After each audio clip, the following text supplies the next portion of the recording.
Welcome dear student, welcome to this video. As you know, आप लोगों को हर week में टेस्ट दिया जाता है। आज इस वीडियो के थ्रू आपका दिया हुआ जो टेस्ट है उसे हम एक्सप्लेन करेंगे। ठीक है, जो भी टेस्ट था इसमें 15 क्वेश्चंस आपको एमसीक्यूज के फॉर्म में दिए गए थे।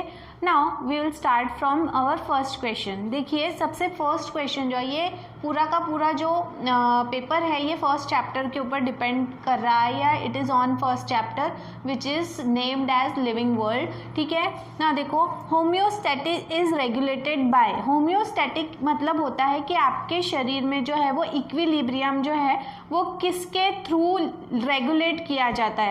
ऑप्शंस हैं positive feedback, negative feedback, both of these, none of these. ठीक है, अगर आपके शरीर में पॉजिटिव और नेगेटिव फीडबैक जो है वो दोनों ही, कब कहाँ पे कौन सी प्रोसेस शुरू करना है, कब कहाँ पे कौन सी प्रोसेस बंद करना है, that totally depends on the feedback which is positive और नेगेटिव। तो यहाँ पे इसका आंसर आएगा बोथ ऑफ दीज। ठीक है, दोनों ही तरह के जो फीडबैक है उसके ऊपर आपके बॉडी का इक्विलिब्रियम डिपेंड करता है।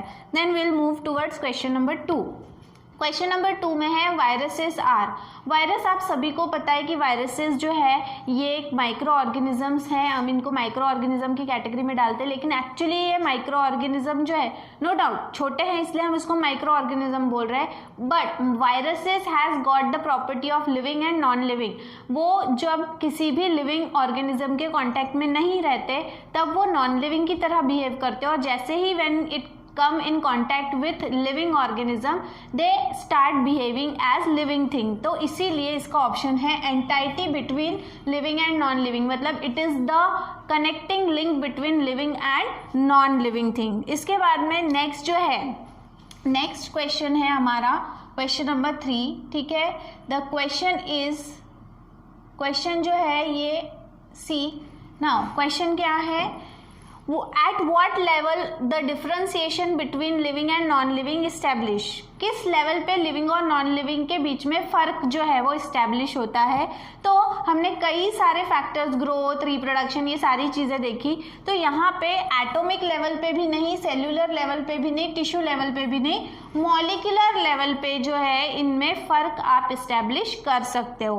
देन इसके बाद में नेक्स्ट इज क्वेश्चन नंबर 4। ठीक है, क्वेश्चन नंबर 4 में सी क्या बोला है। क्वेश्चन नंबर 4 में है a living system is a. Living system जो है वो क्या है, एक ओपन सिस्टम है, क्लोज सिस्टम है, बोथ है, नन।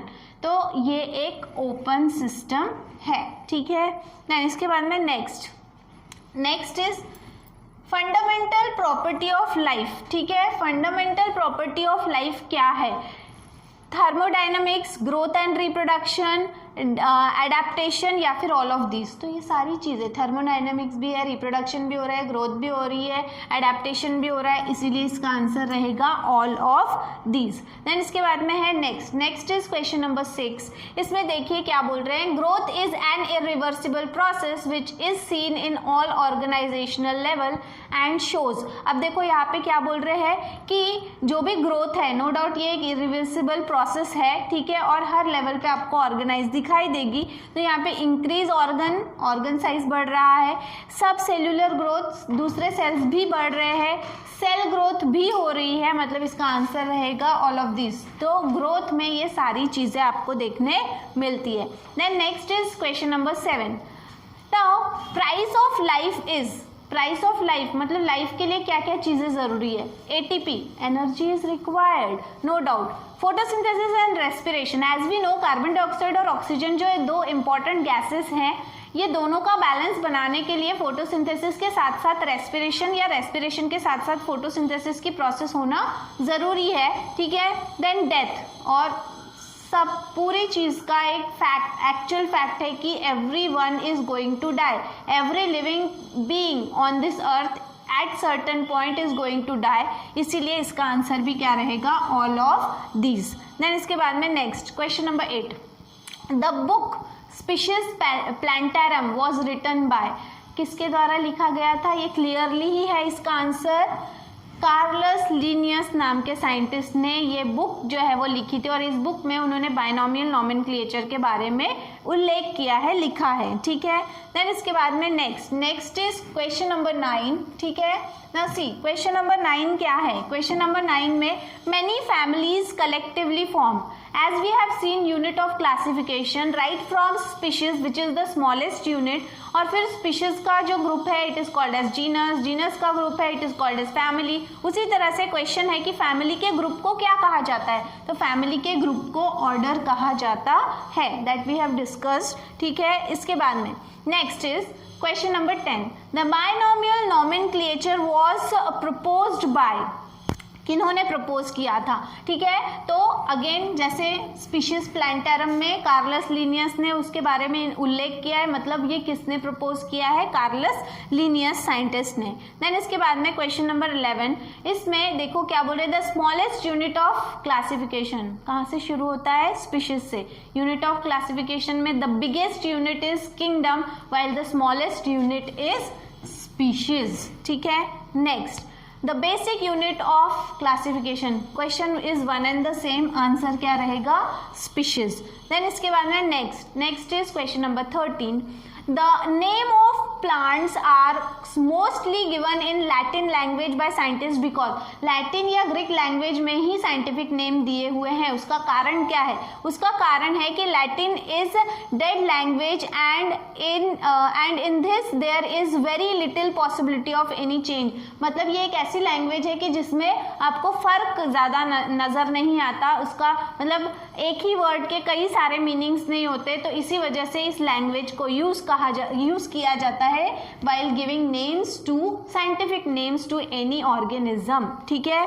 देन इसके बाद में नेक्स्ट इज क्वेश्चन नंबर 14, यहाँ पे देखिए binomial nomenclature includes, binomial nomenclature में जो है वो दो बड़ी चीजें हैं, एक जीनस नेम और दूसरा है स्पेसिफिक नेम।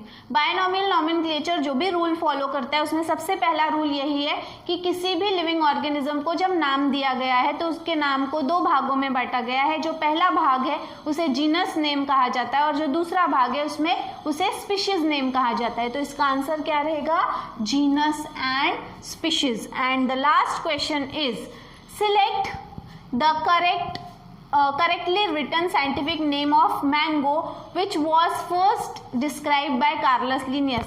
यहाँ पे हर एक जगह मैंगो का साइंटिफिक नेम लिखा हुआ है, लेकिन आपको करेक्ट नेमिंग सिस्टम के हिसाब से जो भी रूल्स बायनोमियल नोमेनक्लेचर ने बनाए हैं उसके मुताबिक कौन सा नाम सबसे सही एप्रोप्रिएट है, जिसमें आपको कार्लस लिनियस का नाम भी इंक्लूड करना है, क्योंकि वी हैव सीन कि एक रूल ऐसा भी है कि आप ना सिर्फ उस ऑर्गेनिज्म का नाम बल्कि उसके पीछे उसके डिस्कवर करने वाले या ऑथर के नाम को भी ऐड कर सकते हैं। तो यहाँ पे इसका आंसर है सी, मैंजीफेरा इंडिका लेनिन। लेनिन मतलब क्या, साइंटिस्ट का नाम है और वो साइंटिस्ट कौन से हैं, कार्लस लिनियस। तो इस तरह से ये आप लोगों का जो है पेपर है जो आप लोगों को इस हफ्ते दिया गया था उसका एक्सप्लेनेशन है क्वेश्चन वाइज। तो ये आप लोगों का आज एक्सप्लेनेशन था। अगले वीडियो में हम हमारा टॉपिक डिस्कस करेंगे। तो आज के लिए इतना ही। Till then thank you very much.